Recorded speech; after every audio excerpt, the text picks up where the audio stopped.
नमस्कार छात्रों। तो देखिए, आज हम पढ़ते हैं हिंदी का पेपर। हिंदी के पेपर में सर्वप्रथम हमें ऊपर रोल नंबर हमारे लिखने हैं। उसके बाद हम आगे देखेंगे क्या करना है। आगे हमें परीक्षा के दिनांक, निर्देशक के हस्ताक्षर, हमारे हस्ताक्षर वगैरह करने हैं जो हमें दिए हुए हैं। आगे देखिए, आगे हम प्रथम क्वेश्चन में आएंगे। प्रथम क्वेश्चन क्या है? निम्नलिखित काव्यांश की सहप्रसंग व्याख्या कीजिए। इसके अंदर हमें 2 पॉइंट लेने हैं। एक तो सहप्रसंग व्याख्या करनी है, तो सहप्रसंग और एक लेना है हमें व्याख्या। सहप्रसंग के अंदर हम क्या लिखेंगे? सहप्रसंग के अंदर हम लिखेंगे कि ये 2 वाक्य किस बुक से हमें लिया गया है। फिर उसके कविता अर्थात कवि कौन है, कवि इसके कौन है, वो आपको किताब में आप पढ़ चुके होंगे। जैसे मायरी महालिया गोविंद मोल ते कही चो क्षणों महारे माँ का चोंडे लिया बजता डोल थे कहब मुदो महे कही बा सस्तो लियारी तराजा तोल तनवारा महा जीवनार वार वार अनमोल मोर मीरा को प्रभु दशरथ दीजा पुरतने जमल कोल। इसके अंदर हमें किसके बारे में बताया गया है और किस कवि ने इसको कहा है। इसका कवि का अंदर हम सहप्रसंग व्याख्या के अंदर लिख देंगे और व्याख्या के अंदर हम लिखेंगे इसका हिंदी अर्थ क्या है, वो चीज़ हम व्याख्या के अंदर लिख देंगे। आगे का 2 हमारा है, टूटे सुजन मनाए जो टूटे सो बार रईमन पीर कोई ये टूटे मुक्तहार काज परे कुछ और है काज सरे कुछ और रईमन भाव के भये नदी सरोवरे मोर। देखिए एक चीज़ देखिए, रहीमन दास जी के जितने भी दोहे आएंगे ना हमारे, उसके अंदर रहीमन दास जी के नाम आएगा। और रहीमन दास जी की देखिए पहला दोहा हमारे क्या है, टूटे सुजन मनाए जो टूटे सो बार। मतलब रहीमन दास जी इस दोहे के माध्यम से हमें क्या कहना चाहते हैं, किस बुक से लिया गया है, ये हम सहप्रसंग के अंदर कर देंगे। और व्याख्या के अंदर क्या करेंगे, व्याख्या के अंदर जैसे इसका हिंदी अर्थ है, जैसे इसका हिंदी अर्थ बनेगा कि टूटे सुजन मनाए जो टूटे सो बार। मतलब जो सज्जन व्यक्ति है अगर हमसे रूठ जाए तो हम उसको क्या है 100 बार भी मनाए तो अच्छा रहेगा। रईमन फिर फरी कोई ये टूटे मुक्तहार, अगर मोतियों का कोई हार है अगर बार बार टूट रहा है तो उसे पिरोने के लिए हमें मोतियों के हार को बार बार पिरो सकते हैं। अगर वही हार बेकार का हार हो तो हम बार बार नहीं पहनेंगे। इसी कारण बताया गया है कि जो सज्जन व्यक्ति हैं उनको तो हम बार बार मना सकते हैं, बट जो खराब व्यक्ति हैं अर्थात सज्जन नहीं हैं उनको हमें मनाने की आवश्यकता नहीं रहती है। फिर नीचे है काज परे कुछ और काज सरे कुछ और। मतलब इसके अंदर रहीमन दास जी कहते हैं कि जब व्यक्ति का कार्य होता है तो उस समय व्यक्ति का जो भावार्थ होता है वो अलग होता है, अर्थात उसका व्यवहार क्या होता है, अलग होता है। काज सरे कुछ और, काज जब उसका कार्य समाप्त हो जाता है उसके अंदर उसके बाद में उसका प्रभाव अलग ही रहता है। रईमन बावर के भये नदी सरोवरे मोर, कि मतलब जिस प्रकार से नदियों के निकट में मोर है, वो सरोवर जब सरोवर भरा हुआ होता है तो मोर अपना रूप है वो अलग से दिखाते हैं। अर्थात अगर नदियों के अंदर पानी न हो तो मोर अलग है वहाँ से चले जाते हैं, अर्थात अपना भव्य रूप नहीं दिखाते हैं। उसी प्रकार है तीसरा ख प्रश्न है इसका, निम्नलिखित पंक्तियों का भाव सौंदर्य शिल्प सौंदर्य लिखिए। कनक कनक ते सोगत मदतात अधिकतम वह खाए बोरत है या पाए बोरिया। मतलब इसके अंदर हमें सौंदर्य भाव और इसका शिल्प सौंदर्य लिखना है। आगे का क्वेश्चन है, निम्नलिखित में से किन्हीं 2 प्रश्नों के उत्तर दीजिए। मतलब हमें इनमें से जो हमें क्वेश्चन दिए गए हैं 3 क्वेश्चन दिए गए, 3 में से 2 क्वेश्चन के अर्थ करने हैं। हमें ये देखना है कि 2 क्वेश्चन हमें कौन से आ रहे हैं।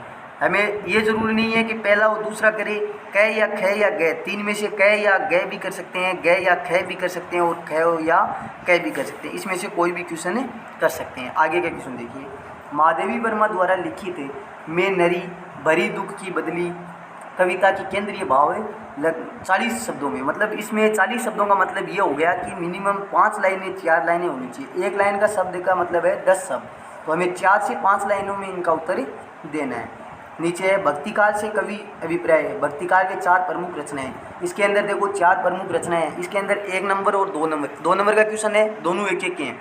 एक तो हमें भक्तिकाल का अभिप्राय, अगर हम भक्तिकाल का अभिप्राय बताएंगे तो हमें 1 नंबर मिलेगा, और भक्तिकाल के 4 प्रमुख रचनाएं के नाम भी लिखेंगे तो हमें 2 नंबर मिलेंगे। अगर हमें भक्तिकाल के अभिप्राय का पता नहीं है तो प्रमुख 4 रचनाएं का पता है तो रचनाएं लिख सकते हैं, इसमें भी हमें 1 नंबर मिल जाएगा। आगे देखिए, निम्नलिखित काव्यांश पंक्तियों में अलंकार व छंद लिखिए। आगे देखिए, अलंकार लिखोगे तो आपको 1 नंबर मिलेगा और उसका छंद लिखोगे तो भी 1 नंबर मिलेगा। इसमें ये नहीं कहा गया कि अलंकार और छंद उनमें से एक लिखना है, इसमें दोनों लिखने हैं, अलंकार भी लिखने हैं और छंद भी लिखने हैं। अलंकार है जो अलंकार लिख देंगे और छंद है वो छंद लिख देंगे। आगे निम्नलिखित गद्यांश की सहप्रसंग व्याख्या कीजिए। अब जो सहप्रसंग व्याख्या हमने पद्यांश की थी वही गद्यांश की। पद्यांश का मतलब पद्य भाग हो गया और गद्यांश का मतलब गद्य भाग हो गया। इसमें देखो, इसमें जो भी है, जैसे आज जैसा माहौल हो गया उसने किताबों का बाता सचमुच बहुत ही पालतू। जैसे ही इसको हम पढ़ लेंगे और इसके अंदर हम देंगे पहले तो कि किस लेखक द्वारा लिखित किया है, फिर हम इसके व्याख्या कर देंगे, थोड़ा बड़ा रूप में लिख देंगे। अगर हमें नहीं भी आ रहा है तो भी हम क्या करेंगे, इसको हूबहू उतारे देंगे। आगे आइए, आगे इसके जो प्रश्न है वो हल कर लेंगे। आगे देखिए, निम्नलिखित में से किन्हीं 2 प्रश्नों के उत्तर दीजिए लगभग 40 शब्दों में। मतलब हमें 2 प्रश्नों के उत्तर देने हैं और वो भी ध्यान रखना है 40 शब्दों में। तो 40 शब्दों का मतलब हो गया 4 लाइन होनी चाहिए। 3 दिए हुए हैं, हमें 3 में से 2 करने हैं, वो आप आसानी से कर दोगे। 8वां क्वेश्चन है, हजारी प्रसाद द्विवेदी ने कुटुज को अप्रोज्य जीवन शक्ति की घोषणा करने वाला क्यों कहा गया है। मतलब इसके अंदर हमें इसका आंसर देना है। उत्तर भी सीमा कितनी शब्द है, 40 सीमा, मतलब 4 लाइनें होनी चाहिए। कम से कम 4 लाइन होनी चाहिए। हम 5-6 लाइनों में भी लिख सकते हैं, लेकिन कम से कम 4 लाइन तो होनी चाहिए। आगे, निम्नलिखित प्रश्नों के उत्तर प्रत्येक लगभग 50 शब्द में दीजिए। अब 50 शब्द का आगे अर्थ मतलब 5 लाइन कम से कम होनी चाहिए। सड़क का आदमी लघु कथा के आधार पर राघव का चरित्र चित्रण कीजिए। अब सड़क का जो आदमी आपका पाठ है, उस पाठ को आपने आसानी से अगर पढ़ा है बहुत ही ध्यानपूर्वक, तो इसकी कथा आप आराम से लिख सकते हो। विराट की पदवी उपन्यास में कौन सी स्त्री आपको सर्वाधिक प्रभावित करती है। ये अगर आपने पाठ अगर आसानी से पढ़ा है, बहुत ही बढ़िया तरीके से पढ़ा गया है, अगर लिखाया गया है, पढ़ाया गया है, तो मैं वो कह सकता हूँ कि एकदम आसानी से आप इस प्रश्न को हल कर सकते हो। आगे, अगर ये आपको नहीं आ रहा है तो इसका अथवा में भी दे रखा है, विराट की पत्नी उपन्यास का मूल संदेश को स्पष्ट कीजिए। मतलब विराट की जो पदवी है उनका आपको क्या है, मूल संदेश देना है, उसके माध्यम से हमें कवि क्या कहने चाहते हैं। आगे, देवसी ने गोमती को अपनाने में के प्रस्ताव पर क्या कहा। मतलब जिसमें बताया गया है कि देवीसी ने गोमती को अपनाने के प्रस्ताव में क्या कहा। ये आपने पाठ पढ़ा होगा, अगर पाठ पढ़ा है तो ये भी आसानी से आप क्वेश्चन का आंसर दे सकते हो। वृंदनलाल वर्मा के प्रमुख उपन्यास के नाम लिखिए। अब इसके उपन्यास जो भी है प्रमुख, उनके आप नाम लिख सकते हो। निम्नलिखित अपठित काव्यांश को पढ़कर पूछे गए प्रश्नों के उत्तर दीजिए। अब इनको आपको ध्यानपूर्वक पढ़ना है। ध्यानपूर्वक पढ़ने के बाद में इसका आंसर आपको देना है। आगे आइए, इसमें 4 से 5 क्वेश्चन है, 5 क्वेश्चनों के आप आंसर दे दोगे। फिर आपका निम्नलिखित अपठित गद्यांश को पढ़कर पूछे गए प्रश्नों के उत्तर दीजिए। इसी प्रकार इसको भी आपको ध्यानपूर्वक पढ़ने हैं। ध्यानपूर्वक जब पढ़ोगे तो इसके भी 5 से 6 क्वेश्चन है वो आप आसानी से सरल कर सकते हो। आगे आपके निम्नलिखित प्रश्नों के उत्तर दीजिए। इसमें भी आपको प्रश्न है उनके इसमें सारे प्रश्न के उत्तर देने हैं, ना कि 2 या 3 के। इसके अंदर हमें यही बताया गया है कि निम्नलिखित मतलब पूरे प्रश्नों के उत्तर हमें देने हैं। आगे आइए, आगे देखिए, सड़क सुरक्षा के अंदर सड़क सुरक्षा विषय पर विद्यार्थी जागरूक अभियान के लिए आयोजन कार्यक्रम का एक प्रतीक लिखिए। मतलब प्रतीक लिखिए जिसमें इसकी आवश्यकता एवं प्रयास के परिणाम किए गए हो। तो सड़क सुरक्षा के बारे में आप काफ़ी जानते होंगे, उसके बारे में लिख सकते हो। या अथवा में आपको दिया गया है निम्नलिखित गद्यांश का 1/3 भाग ही। हमें मोस्ट चीज़ ये रखना है, अगर ऊपर वाला में आ रहा है तो सबसे बेस्ट है, अगर नहीं आ रहा है तो इसका 1/3 शब्दों में लिखना है। मतलब इसका छोटा रूप करके लिख देना। अगर आपको समझ में आ जाता है तो छोटा रूप आप कर दोगे, समझ में फिर भी नहीं आ रहा है तो इसका आधा आप लिख दो, आधे से थोड़ा ज़्यादा लिख दो ताकि बढ़िया रहे। निम्नलिखित में से किसी एक विषय पर 300 शब्द है। इसमें से 300 शब्द का मतलब हो गया मिनिमम 3 पेज होने चाहिए आपके। 3 पेज में आंसर दोगे। जैसे स्वच्छ भारत अभियान में विद्यार्थी का योगदान, इसमें आप दे सकते हो आसानी से। जीवन में खेल कूदों का महत्व है, सोशल मीडिया जीवन पर प्रभाव, मेरा प्रिय साहित्यकार, स्त्री शिक्षा बढ़ते कदम, इसके ऊपर भी आप लिख सकते हो। निम्नलिखित में से किसी एक पंक्ति का भाव पल्लव लिखिए। मतलब इन 2 पंक्तियाँ हमें दी गई है, इनका भाव मतलब लिखना है, इसके बारे में कवि क्या कहना चाहते हैं इसके माध्यम से ये आपको लिखना है। टिप्पणी और टिप्पणी में क्या अंतर है, फाइल गठन की प्रक्रिया को समझाते हुए बताना है। या आप बता दोगे अगर आपने पाठ बढ़िया पढ़ा है तो। ये भी पाठ के क्वेश्चन है सारे। 19 नंबर है मानव सेवा संस्था, ये भी आपके पाठ का क्वेश्चन है, पाठ के क्वेश्चन कर दोगे आप। अपने विद्यालय के हरियाली का चित्रण लगभग 40 शब्दों में करना है। ये आप कर सकते हो क्योंकि आपने विद्यालय के अंदर हरियाली देखी है। सौर ऊर्जा की नई संभावना विषय वस्तु पर परियोजना का लगभग 80 शब्दों में लिखिए, मतलब कम से कम 8 से 10 लाइनों में लिखना है आपको।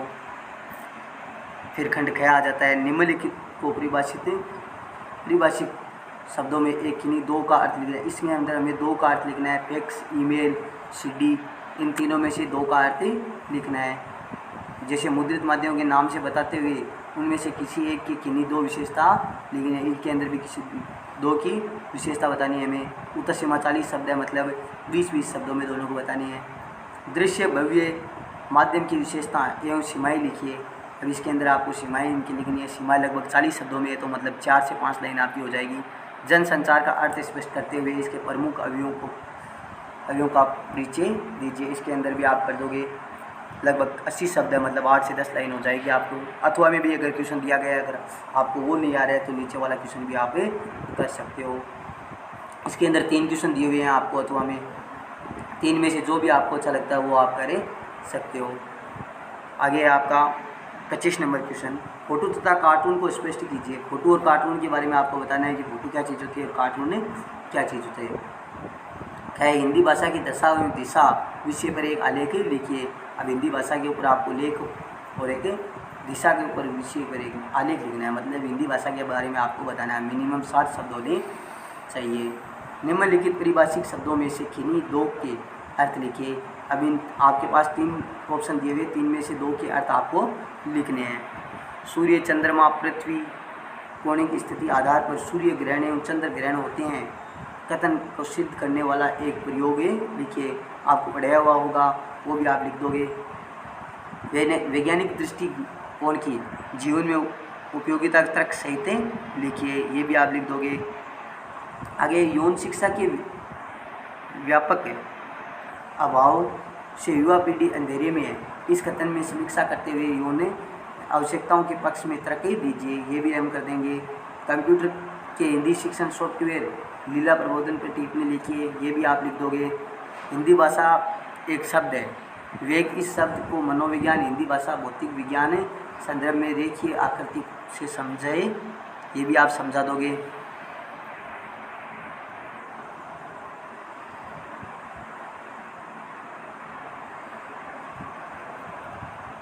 और आप वीडियो अगर आपको अच्छा लगा है तो शेयर एंड सब्सक्राइब ज़रूर करें।